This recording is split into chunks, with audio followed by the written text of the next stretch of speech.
जय हिंद मेरे मित्रों और मेरे साथियों। आप सभी देशवासियों को रामनवमी की हार्दिक शुभकामनाएं।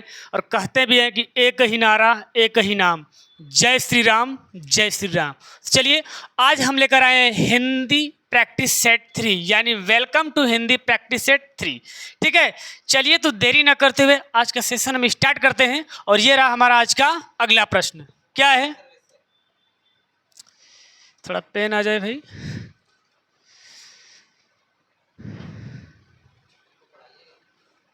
ठीक है, चलिए ये रहा हमारा आज का। ये क्यों हो रहा है भाई? ठीक है, तो सभी बच्चे हल्ला ना करें, बैठ जाएं। ठीक है, आजकल गोलू बदमाशी बहुत कर रहे हो तुम, इधर बोर्ड पे मच्छर परेशान करते हैं। ठीक है, प्रश्न क्या है, निम्नलिखित में से कौन सा शब्द पहाड़ का पर्यायवाची नहीं है? इस चीज को ध्यान दीजिएगा। क्या पूछ रहा है? पहाड़ का पर्यायवाची नहीं है। ठीक है, गोलू और मोलू इधर देखो ध्यान से। क्या है? पहाड़ का पर्यायवाची नहीं है। ठीक है, तो सबसे पहले आप जानिए पर्यायवाची होता क्या है। ठीक है, अगर अपनी भाषा में कहें, ठेठ भाषा में कहें, तो एक ही चीज के अगर जितने अधिक से अधिक नाम है वही क्या होते हैं? पर्यायवाची होते हैं। ठीक है, या उसको समानार्थी भी कहते हैं। ठीक, चलिए तो बताइए इसमें कौन सा नहीं है? तो कहेंगे अचल तो होता है, मतलब जो चल न सके। ठीक है, गिरी भी होता है और अद्र भी होता है। तो बचा क्या? अचला। ये पहाड़ का पर्यायवाची नहीं है, ये पृथ्वी का पर्यायवाची है। पृथ्वी, मेदिनी, धरा, वसुधा, वसुंधरा। ठीक है, ये सब किसके हैं? पृथ्वी के हैं। अवन भी होता है। ठीक, चलिए तो बढ़ते हैं अगले प्रश्न की तरफ। ये रहा अगला प्रश्न। क्या दिया है? इनमें से पाहुना का पर्यायवाची है। ठीक है बाबू गोलू, इधर देखो। पाहुना समझते हैं आप? पाहुना मतलब वही मेहमान। जब घर पे आते हैं तो आप बचपन में क्या करते थे? ठीक है, मामा जी आए, बिस्किट दे दो, बिस्किट दे दो, करते थे ना। तो वही पाहुना है। वैसे अगर देखा जाए तो हिंदू समाज में पाहुना एक स्पेशल मेहमान के लिए प्रयोग होता था। और किसके लिए? दामाद के लिए। ठीक है, लेकिन अब क्या कि पाहुना मतलब लोग सबको कहने लगते हैं, वरना अगर देखेंगे तो स्पेशल पाहुना लोग ऐसे दामाद को कहा जाता है। ठीक है, चलिए तो क्या है? पूछ रहा है पाहुना का पर्यायवाची है, तो क्या होगा? पाहुना का पर्यायवाची आगंतुक होता है। ठीक है, और भी इसके कुछ पर्याय हैं। अतिथि, अतिथि होता है, मेहमान होता है। ठीक है, और क्या होता है? कहेंगे अभ्यागत भी होता है। अभ्यागत, ठीक है, अभ्यागत भी होता है, पाहुना का ही पर्यायवाची होता है। और इसमें देखिए यड़ संधि भी है, अभि प्लस आगत, संधि विच्छेद हो गया। और इसमें अभि उपसर्ग भी है। ठीक है, चलिए अब पता है किसान है। किसान का पर्याय क्या होता है? कहें किसान का पर्याय कृषक होता है। ठीक है, भूमि पुत्र भी बोलते हैं, भूमि पुत्र भी बोलते हैं। और सुभाष चंद्र बोस ने नारा भी दिया था। क्या दिया था गोलू नारा? जय जवान जय किसान। जब देश की अर्थव्यवस्था गड़बड़ हो रही थी उस समय, तो नारा भी क्या दिया था? सॉरी, क्या बोले, लाल बहादुर शास्त्री ने दिया था, जय जवान जय किसान। ठीक है, चलिए और क्या होता है? खेतिहर होता है, खेतिहर होता है। और क्या होता है? एक और भी था, खेतिहर हो गया, हलधर भी बोलते हैं। वैसे हलधर देखिए एक अनेकार्थी शब्द भी है। हलधर किसान को भी बोलते हैं और हलधर बलराम को भी बोलते हैं। ठीक है, चलिए इसके बाद क्या है? ये जम्बुक, ये सियार का है। आप कहेंगे जम्बुक तो जामुन जैसा है, तो जम्बू होता है, वो जामुन का होता है। जम्बुक, सियार, श्रृगाल, भेड़िया भी बोलते हैं। ठीक है, और रवि का आपको पता ही है, रवि का क्या होता है? भानु, भास्कर, दिवाकर, ये सब किसके हैं? रवि यानी सूर्य के हैं, यानी सूर्य का। ठीक है, क्या है? और क्या होता है? तरण भी होता है। भानु, भास्कर, दिवाकर, दिनेश तो होता ही है। ठीक है, चलिए आगे बढ़ते हैं अगले प्रश्न की तरफ।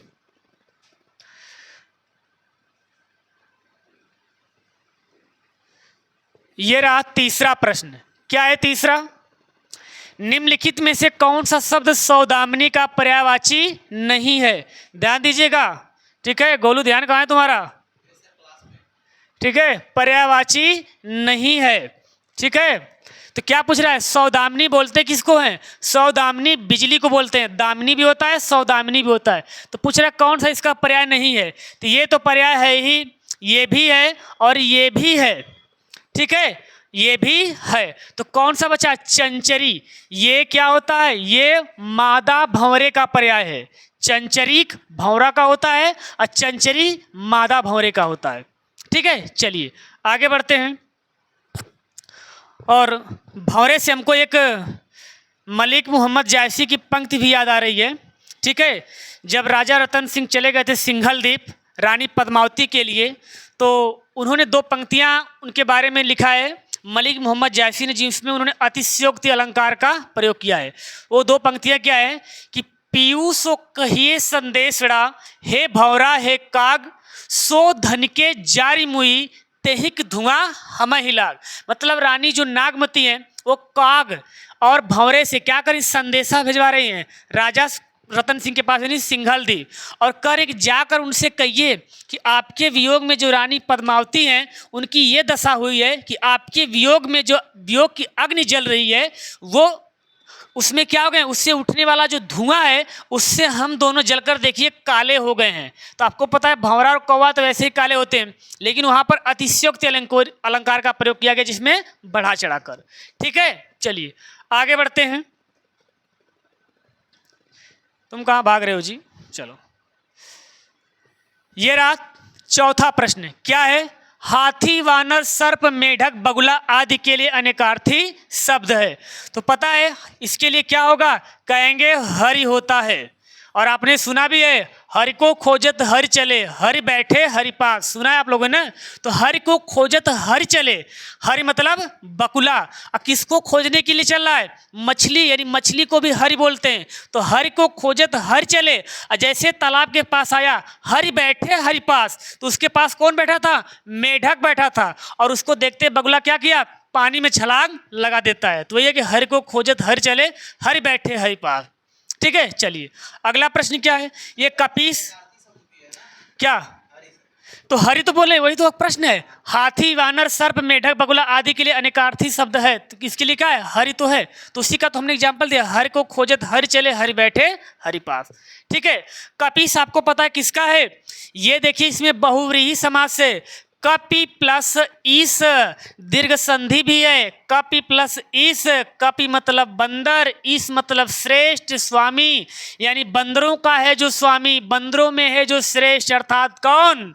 अंजनी पुत्र पवन सुत नामा, यानी बजरंग बली, ठीक है। चलिए तो कपिस किसका है? बजरंग बली का है। चलिए पशु तो जानवर है, और शिव आप जानबे करते हैं महाकाल, ठीक है। काल भी उसका क्या करे जो भक्त हो महाकाल का, आप लोगों ने सुना ही है। चलिए ठीक है, अगले प्रश्न की तरफ बढ़ते हैं। ये रहा हमारा अगला प्रश्न, क्या है? पत्र शब्द का अर्थ नहीं होता है। तो सबको पता है, ठीक है। अपने जमाने में तो गोलू कहानियां सुनाता कि नहीं आपने? पहले लोग पत्र से काम चलाते थे, ठीक है। आज के ज़माने में व्हाट्सएप, इंस्टाग्राम, फेसबुक आ गया है ना। पहले पत्र से चलाते थे। ट्विटर, अच्छा ट्विटर भी है क्या? ये कैसा होता है? अच्छा, वो जो चिड़िया बनी रहती पीले कलर की, वो क्या करें, इस सबसे दूर है। ठीक है, तो पत्र शब्द का अर्थ नहीं होता, ठीक है। चलिए तो क्या है ये, सॉरी, पंख भी होता है अनेकार्थी में, चिट्ठी भी होता है। आपको एक ही चिट्ठी पता होगा, पत्ता भी होता है, और पता है पत्ता है, और ये लेख नहीं होता है, यही आपका है क्या? नहीं होता है, लेख पत्र का अर्थ नहीं होता है, ठीक है। चलिए आगे बढ़ते हैं। किसी कवि ने कहा भी है कि पहले के ज़माने में जो पत्र उत्तर की बात थी उसमें कुछ अलग ही चीज़ थी। आज के ज़माने में तो मोबाइल वोबाइल चल दिया। तो किसी कवि ने कहा कि हर फैसला होता नहीं सिक्का उछाल के, ये दिल का मामला है जरा देखभाल के। हर फैसला होता नहीं सिक्का उछाल के, ये दिल का मामला है जरा देखभाल के। और आज के दौर के आशिकों को क्या पता रखते थे कैसे खत में कलेजा निकाल के, ठीक है। तो पहले के ज़माने की पत्र की बात कुछ और ही थी। चलिए आगे क्या है, अगला प्रश्न हमारा ये दिया है, राग शब्द का विलोम होगा। तो राग का होता है विराग, राग का क्या होता है? विराग होता है। बाकी अनुराग, आसक्ति, अनुरक्ति ये क्या है? ये आपस में पर्यायवाची, इनका मतलब क्या होता है? प्रेम होता है। ठीक है, क्या होता है? प्रेम होता है। चलिए, समझ में आ रहा है गोलू? चलिए, इस बार वर्दी ले लेनी है। चलिए बिल्कुल। क्या है? भारत के उत्तरी हिस्से में लगातार 5 दिनों से अतिवृष्टि हो रही है। में रेखांकित शब्द का विलोम शब्द क्या होगा? तो इसमें रेखांकित तो नहीं है, ठीक है, इन्वर्टेड कामा लगा हुआ है, इकहरा अवतरण, यानी इसकी बात हो रही है। अतिवृष्टि का विलोम क्या होगा? अतिवृष्टि का मतलब होता है अत्यधिक वर्षा, तो इसका विलोम उल्टा होगा कम वर्षा, और कम वर्षा को क्या बोलते हैं? अनावृष्टि। तो हमारा ऑप्शन क्या है? अनावृष्टि है। ठीक है, चलिए आगे बढ़ते हैं। ये रहा 7वां प्रश्न। क्या है? ये क्या आ रहा है भाई? चलिए, ये रहा हमारा 8वां प्रश्न। अच्छा, हट गया। क्या है? मसृण का विलोम है। तो मसृण का मतलब होता है, मसृण का मतलब होता है कोमल। क्या होता है? कोमल या नरम कह सकते हैं। तो इसका विलोम क्या होगा? कठोर, और कठोर को क्या बोलते हैं? रुक्ष बोलते हैं। तो क्या होगा हमारा आंसर? रुक्ष होगा। ठीक है, कम तो होगा नहीं। गाफिल मतलब क्या होता है? असावधान। साबुत मतलब क्या होता है? साबुत का मतलब होता है संपूर्ण। एक चीज और भी होता है, ये समझिए कि एक तरफ से अनेकार्थी है, वो होता है गेहूं या आटा, उसका बोल सकते हैं। कैसे? आप लोगों ने कबीरदास का एक दोहा सुना होगा कि चलती चाकी देखकर दिया कबीरा रोए, और 2 पाटन के बीच में साबुत बचा न कोई। साबुत मतलब कोई नहीं, यानी संपूर्ण कुछ भी नहीं बचा। ठीक है, तो साबुत का मतलब क्या है? संपूर्ण भी होता है, और वो आटा। जैसे क्या कबीरदास ने इसके माध्यम से जीवन और मरण की बात की है। वो चलती चाकी मतलब एक जीवन की डोर बताया है, और उसके बीच यानी जीवन और मरण के बीच में इंसान का कोई भी जीव जंतु जो भी आता है बचता नहीं है। ठीक है, इसी बारे में कबीरदास जी ने कहा है। चलिए आगे क्या है? 9वां प्रश्न। क्या दिया है 9वां प्रश्न? ये सही अर्थ वाला शब्द युग्म कौन सा है? तो जरा देखते हैं सही कौन है। ये है निर्जर, निर्झर। निर्जर मतलब क्या होता है? निर्जर मतलब होता है कि जो कभी बूढ़ा ना हो, मतलब जवान रहे। और निर्झर मतलब होता है झरना। तो ये तो सही है इसके लिए, लेकिन ये इसके लिए गड़बड़ हो गया। इसका मतलब तो जो कभी बूढ़ा ना हो। ठीक है, और क्या है? अजर भी होता है जो कभी बूढ़ा ना हो। सर, सर मतलब क्या होता है? बाण होता है। और इस सर का मतलब क्या होता है? तालाब होता है, तालाब। ये नहीं होगा। ठीक है, ये नहीं होगा, यहाँ गलती हो गई। आकर, आकर का मतलब खान होती है। कौन सी खान? हो खान टाइटल नहीं। ठीक है, खान मतलब जैसे कोयले की खान, हीरे की खान। ठीक है, बहुत से सोने की खान। और आकर का मतलब क्या होता है? आकृति होता है। ठीक है, हमको एक हमारे आप लोगों के जो सैनिक, हम सबके जो पटना वाले खान सर हैं, उनकी 2 लाइनें याद आ गई। उन्होंने कहा था कि खान में यानी सोने की खान में काम करने वाला व्यक्ति जरूरी नहीं कि वो अमीर ही हो जाए। तो उस पर उन्होंने 2 लाइनें क्या बोला था कि पीतल की बालियों में उसने बेटी ब्याह दी, बाप उसका मजदूर था सोने की खदान में। तो गरीबी इस हद तक है कि ऐसा नहीं कि आप हीरे और सोने की खान में काम कर रहे हैं तो आप भी उस लेवल तक पहुंच जाएंगे। गरीबी का ये आलम, ये लेवल है। ठीक है, चलिए इसके बाद क्या है? कुल, कुल यानी इस कुल का मतलब होता है वंश, और इस कुल का मतलब क्या होता है? किनारा होता है। और ये कुल, इसका मतलब शीतल होता है। ये कुल का मतलब होता है, यानी यहाँ भी ये गड़बड़ कर दिया। तो बचा क्या हमारा? ये सही ऑप्शन। ठीक है, ऑप्शन हमारा सी सही है। चलिए अब है हमारा अगला और लास्ट प्रश्न। क्या है? चीर चीर के अर्थ के सही विकल्प का चयन कीजिए। तो क्या है? ये है चीर मतलब होता है पुराना। ठीक है, आप लोगों ने पिछली कक्षा, अपनी समय की कक्षाओं में 7-8 में पढ़ा होगा, जग जीवन में जो चीर महान। चीर महान मतलब लंबे समय तक रहने वाला। कौन? प्रकृति, नेचर, यानी ईश्वर, गॉड, अल्लाह, जो भी कुछ कहिए। ठीक है, और इस चीर का मतलब क्या होता है? वस्त्र होता है। तो क्या होगा? पुराना वस्त्र, यानी पुराना। ये हमारा ऑप्शन बी सही है। ठीक है, तो ये रहा हमारा आज का लास्ट प्रश्न। इसके बाद हम अगला लेकर आएंगे welcome to reasoning practice set 3, और हमारी थ्योरी की भी क्लास रीजनिंग और हिंदी की चल रही है डे बाय डे, ठीक है, और प्रैक्टिस सेशन का हमारा एक अलग से चलता है। और इस सेशन को यहीं पर समाप्त करते हुए आपसे कहना चाहेंगे कि कल रामनवमी है और आप लोग इस रामनवमी को अच्छे से मनाइएगा।